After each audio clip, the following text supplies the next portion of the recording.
नमस्कार मित्रांनो, good evening.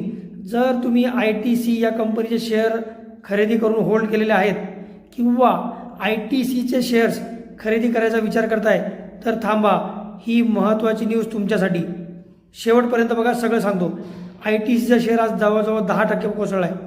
Finance मिनिस्ट्रीने excise duty वाढवली आहे टोबॅको आणि टोबॅको प्रॉडक्टवरती.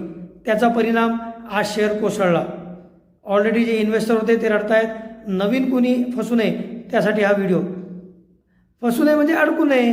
तुमची इन्व्हेस्टमेंट अशी हवी की आपण इन्व्हेस्टमेंट केली की आपल्याला प्रॉफिट मिळायला पाहिजे. तर जवळजवळ 2050 ते 8,500 एवढी एक्साईज ड्युटी लागू शकते 1000 सिगरेटवरती. पण ती कशी ठरेल? साईजवरती, लांबी किती आहे सिगरेटची. आता बघा, हे फायनान्स मिनिस्ट्रीने का केलं? किंवा टोबॅको कन्झम्पशन कमी व्हावं. ओके, आता ते त्यांचा निर्णय आहे, त्यांच्या समजदारीने त्यांनी निर्णय घेतला. बरोबर आहे. कंपन्या बंद करायच्या, बरोबर आहे की नाही? ठीक आहे, हरकत नाही. आपण मेन न्यूजवरती येऊ.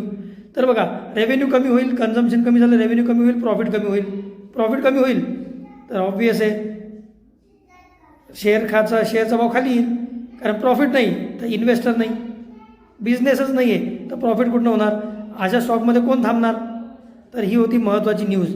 अशा डेली अपडेट्स जर तुम्हाला हव्या असतील तर आपल्या इंस्टाग्राम अकाउंटला फॉलो करा. यूट्यूब आणि